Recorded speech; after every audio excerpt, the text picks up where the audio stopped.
કે શરૂઆતના 3 શ્લોકો છે એ લોકનો આશ્રય છોડવા માટે છે. આપણે લોકનો જે આશ્રય હોય ને કે મને ડૉક્ટર બચાવશે, વકીલ બચાવશે, સગા બચાવશે, વેવાઈ બચાવશે, પાડોશી બચાવશે, ફલાણા બચાવશે, મિનિસ્ટર બચાવશે, છોકરો બચાવશે, આ બધા જે બચાવવાના જે આપણે જે નિર્ણયો લઈને બેઠા છીએ, ખરા ટાઈમે કોઈ કામ આવે કે ન આવે કોઈ ભરોસો ના રાખી શકાય. પણ પ્રભુ કૃષ્ણ તો આપણનો ઉદ્ધાર કરશે, આપણો હાથ પકડશે, આપણી સેવા લેશે એ નિશ્ચય માનજો. અને એ પછીના જે શ્લોકો છે 3, 4, 5 અને 6 એમાં ધર્મનો આશ્રય. એટલે ધર્મનો આશ્રય અહીંયા છોડવાની વાત નથી, પણ ધર્મીને ભૂલીને ધર્મનો આશ્રય નહીં કરવો એમ કહેવા માંગે છે. ગઈકાલે સમજાવ્યું હતું ને કે સ્વાસણ સ્ત્રીના જે મંગળસૂત્ર, ચૂડી, બંગડી, ચાંદલો ઇત્યાદિ છે એના ધર્મ છે ને એનો પતિ એ ધર્મી છે. એમ સેવા એ આપણો ધર્મ છે, પણ સાક્ષાત પ્રભુ એને શું ગમે છે? અમારા એક પ્રાચીન સમયમાં એક વહુજી હતા, અત્યારે તો વાર નથી મળતા એવા વહુજી, પણ એમને એવો નિયમ હતો કે બાળકને જલ પીવડાવીને જ જલ પીએ, પતિને જલ પણ મથરીમાંથી સીધું નહીં. પતિવ્રતા ભક્તિ બહુ હતી એમની. હવે એ શું કરે, મહારાજ પ્રવચનમાં બેઠા હોય, સત્સંગમાં બેઠા હોય, કંઈ બી ગયા હોય, બાથરૂમ ગયા હોય તો ખવાસીને મોકલી, જાઓ પ્રસાદી કરાવી આવો. પેલા બાળકે પ્રસાદી કરીને પછી આપવું પડે. એ બાળકને ત્રાસ થઈ ગયો, દુઃખી થઈ જાય કે જાઓ પેલે પ્રસાદી કરકે આવો. તો આવી પ્રકારની સેવા એ તો બહુ ભારે પડે. અમદાવાદમાં નવરંગપુરામાં 1985માં અહીંયા તોફાન થયું, કોઠારી પોળમાં હું ત્યાં હતો. ત્યાં ભૂલથી એક નવરંગપુરા એક ભગવતી, ત્યાં મારી પધરામણી, ત્યાં અમે અમારા બાળકો નાના અને ફસાઈ ગયા. ઠાકોરજી અમારા કોઠારી પોળ વલ્લભ નિવાસ. હવે કરવું શું? એ ઘરમાં બી એવો કાયદો કે લોટી આવે ઠાકોરજીને ધરીને પછી આપવાની. તરસ્યા મરી જાય માણસો બિચારા. હવે તમે ઠાકોરજીની પ્રસાદી જારીનો જલ તમારા મથરીમાં પધરાવો અને લઈ શકાય. વારંવાર ઠાકોરજી લીલા કરતા હોય, ક્રીડા કરતા હોય, વેણુનાદ કરતા હોય અને બારોબાર જલ ધરવાનું, આ કેવી વાત કહેવાય? આપણો વોચમેન હોય કે આપણો પટાવાળો હોય કે એસિસ્ટન્ટ હોય, વારંવાર કામ કરતા સાહેબ મારે પાણી પીવું, તમે પાણી પીવું? અરે આ કેવી વાત યાર, તારે પાણી પીવું છે મને પાણી પીવડાવું. તો આ રીતે ધર્મમાં પણ સેવામાં પણ પ્રભુને સુખ શેમાં છે એનો વિચાર કરવાનો. આ પુષ્ટિ ભક્તિની રીત છે. એટલા માટે હવે ધર્મનો આશ્રય પણ ધર્મીનો આશ્રય છૂટે નહીં એવી રીતે ધર્મ પાળવાનો. પતિ પત્નીના સંબંધ હોય કે કુટુંબના સંબંધ હોય, બાબાજીએ વાત કરી કે વૈષ્ણવમાં સેવાની હેરફેર થઈ જાય છે, સ્વરૂપની હેરફેર થઈ જાય છે. શેરિંગ જેને કહીએ, બહુ ખરાબ શબ્દ છે જે ઠાકોરજીમાં લોકો આજકાલ કરે છે, બહુ ખરાબ શબ્દ છે. પરંતુ એક ગામમાં હું ગયો, અમારા ઘરના એક સેવક હતા વૈષ્ણવ, એને કડીથી ગ્વાલમંડલીમાંથી અમે એક સ્વરૂપ પધરાય આપેલું, સેવાનું સુંદર સ્વરૂપ હતું. હવે એના ગામમાં જ્યારે અમે ગયા તો એ સ્વરૂપ મને તો ખ્યાલ આવી જાય તો એ સ્વરૂપ બીજું હતું. મેં કીધું એ સ્વરૂપ ક્યાં ગયું, આ તો બહુ જુદું સ્વરૂપ છે. તો કે એ મેં મારી જેઠાણીને આપી દીધું અને જેઠાણીનું પોતે લીધું. એટલે આ કેમ ચાલે? તમે પરણ્યા તમારા વર જોડે, જેઠ ગમી ગયો ને જેઠ ગમી ગયો ને દિયર જોડે, આ કેવું ચાલે? મને ખબર ના પડી. મેં બેનને શાંતિથી કહ્યું, બેન તું થોડા ખાવા પીને સરખી હતી બેન, આપણે ખાતા પીતા ઘરના કહીએ ને એવા.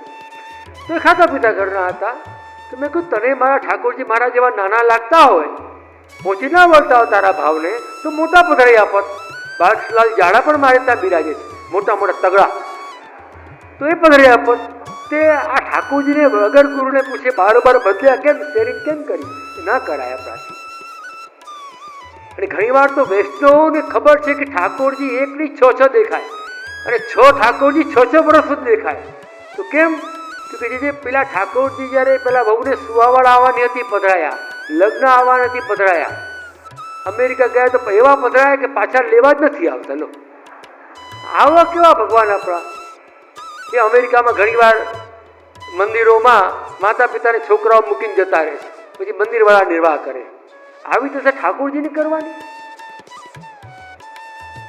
અહીંયા તો કંકોત્રો છપાયો નહીં લગ્નનો, છોકરી છોકરાનો, અને ઠાકોરજીની ઝાંપી થઈ ગઈ. ઠાકોરજી ફફડે કે મારે હવે બધાને હાથ જોડીને તમે આવજો, હો તમે આવજો, તમે આવજો, તમે આવજો, બધાને બોલાવી પગે લાગીને બોલાવા જાય, પણ ઠાકોરજીની ઝાંપી થઈ, ઠાકોરજીનો દેશ નીકાળો. આ જુઓ થાય છે. તમે લોકો નહીં કરતા હો, સમજો સાણા વૈષ્ણવ છો, પણ ઘણી વાર મને આવા ભટકાઈ જાય. આ બાજુ કંકોત્રો ગયો પ્રેસમાં, કંકોત્રો આવ્યો નહીં, ઠાકોરજીની ઝાંપી તૈયાર પધરાઈ. અને આપણા બહાદુરો એવા વૈષ્ણવ લેવા બી તૈયાર થઈ જાય, લાવો ને ભાઈ. અને પછી લગ્ન થઈ જાય, 1.5-2 વર્ષ થઈ જાય, સીમંત બી બધું આવી જાય, તો પધરાવાનું. હવે પેલા વૈષ્ણવ કે જે ઠાકોરજી માટે પાછા લઈ જવાનો ફોન કેમ થાય? હા, પછી ભક્તિનો ભાવ એટલો દ્રઢ થયેલો હોય ને, કહેવાની વાત નહીં. ઓહો, મને એમ થાય કે આવા ગુરુ કરવા જોઈએ ખરેખર. કોઈનો છોકરો આપણે ત્યાં રહેવા આવે, કોઈનો ધણી આપણે ત્યાં રહેવા આવે, પાછું મોકલવાનો નહીં. હા હા, મજા મજા, આનંદ આનંદ. હા, કેવી વાત, વિચાર તો કરો આપણે. મેં ઘણી વાર જોયું છે.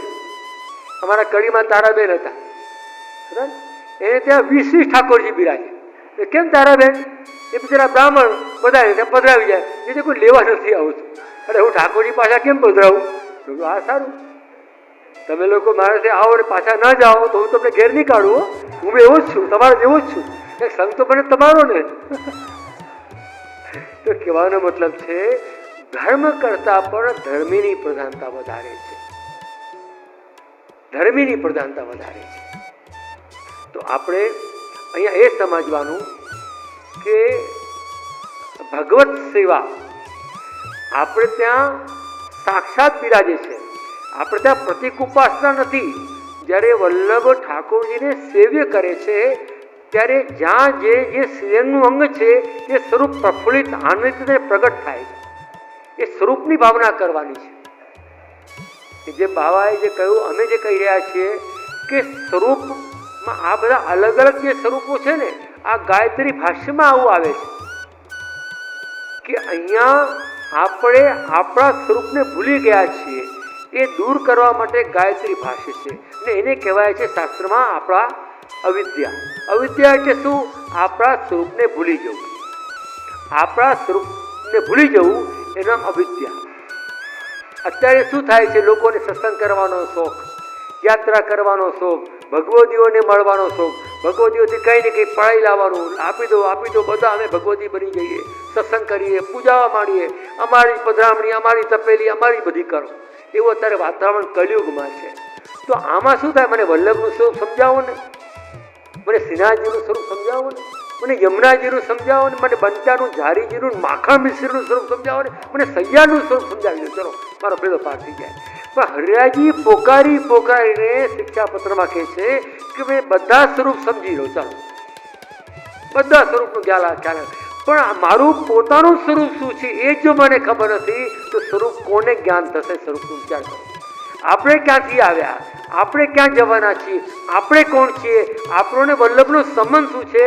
આપણને આપણા સ્વરૂપનું ભાન નથી તો ઠાકોરજીનું, યમુનાજીનું, ગિરિરાજજીનું, વલ્લભનું સ્વરૂપ સમજ કોને પડશે? આપણે પોતે બેવ જ છીએ.